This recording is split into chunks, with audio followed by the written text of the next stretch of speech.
Beneath the sun-baked streets of Palermo, Sicily, there is a staircase that leads down into silence. No tourist brochure can prepare you for what waits at the bottom.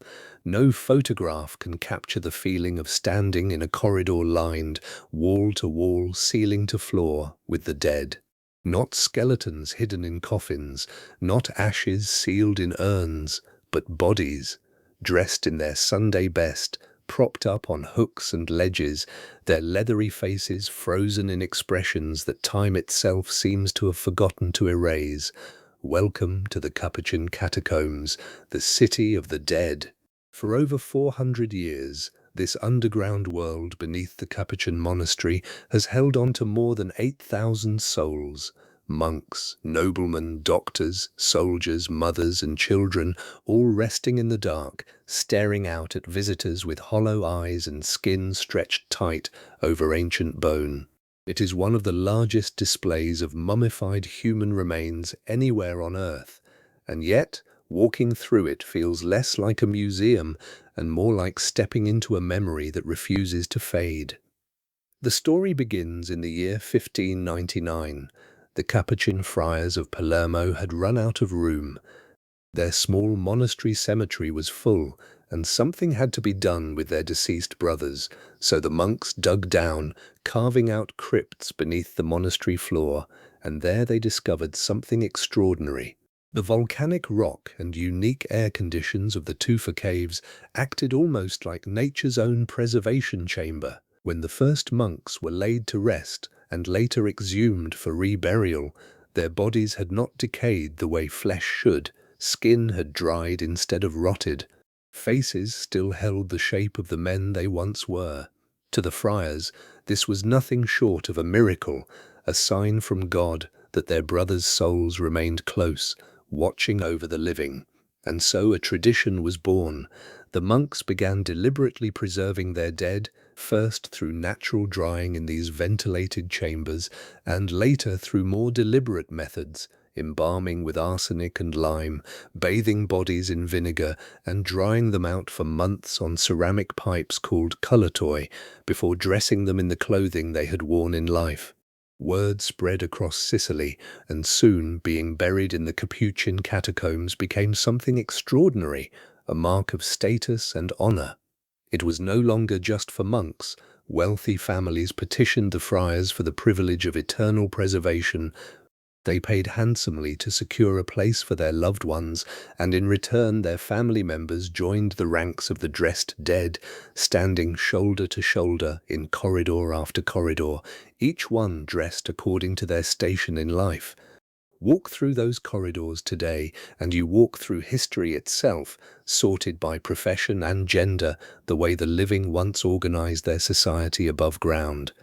There is a corridor for monks, their brown robes hanging loose on shrunken frames, rope belts still tied at the waist, hoods pulled up as though still deep in prayer.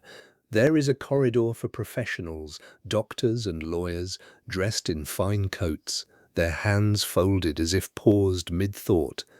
There is a corridor for virgins, unmarried women whose families wished the world to remember their purity, dressed all in white.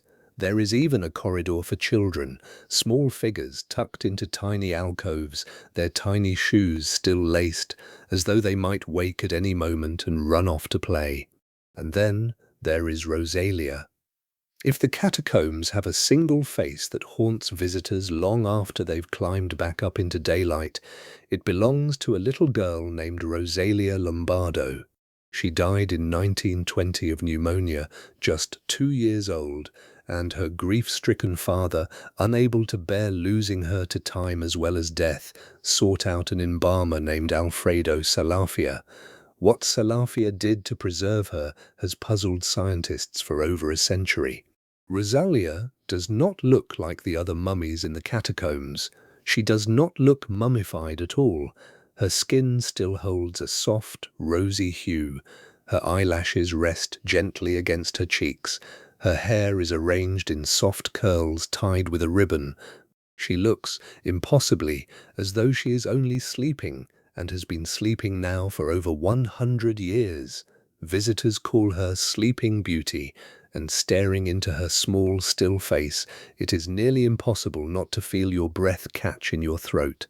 For decades, the exact formula Silvestro used to preserve her remained a mystery, a secret he took to his own grave.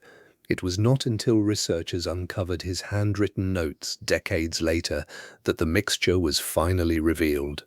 A blend of formalin, alcohol, glycerin, salicylic acid, and zinc salts, a combination so precise and so effective that it essentially turned Rosalia's body into a kind of natural, permanent porcelain.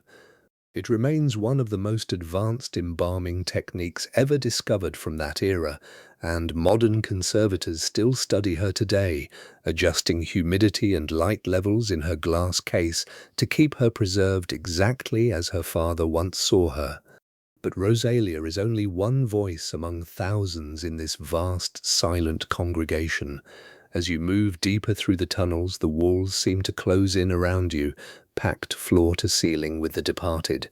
Some skeletons are arranged in artistic, almost theatrical poses, hands raised, heads tilted, as though the friars who first arranged them wanted the living to feel less afraid, to see death not as an ending shrouded in horror, but as simply another room in the house of existence, one that everyone, eventually, must enter. This was, in many ways, the entire purpose of the catacombs. In a deeply religious society, death was not something to be hidden away or sanitized. It was meant to be looked at, directly, unflinchingly. The Capuchin friars believed that by confronting mortality face to face, the living would be reminded to live virtuously, to treat their time above ground as precious and fleeting. Visitors were meant to walk these halls and feel the weight of their own mortality pressing down on their shoulders, to remember that wealth, beauty, and status meant nothing in the end, because here, in the dark, prince and pauper hung side by side, equally still, equally silent. The catacombs continued accepting the dead well into the 20th century, only ceasing new burials in 1929, with Rosalia herself among the very last to be laid to rest here. Since then, the corridors have remained exactly as they were, a frozen snapshot of centuries of Sicilian life and death, opened now not to grieving families, but to curious travelers from every corner of the globe, drawn by equal parts fascination and dread. Scientists and historians continue to study the catacombs, using CT scans and forensic analysis to learn what these bodies can still tell us about the diseases that plagued Sicily centuries ago, about the diets and daily lives of the people who once walked its sunlit streets above, and about the astonishing skill of the embalmers who managed to hold back decay itself for hundreds of years. Every mummy is a message from the past, a strange and silent kind of time capsule, waiting patiently in the dark for someone willing to listen. And perhaps that is the true power of the Capuchin Catacombs. It is not simply a place of horror, though it can certainly feel that way in the flicker of dim lighting, surrounded by thousands of hollow-eyed faces. It is a place of memory, a place where an entire community decided, centuries ago, that death did not have to mean disappearing, that the people they loved could remain, quite literally, present among them, dressed, displayed, and remembered long after their hearts had stopped beating. So if you ever find yourself walking the streets of Palermo beneath the warm Sicilian sun, remember that just below your feet lies an entire hidden city, one built not for the living, but for the dead.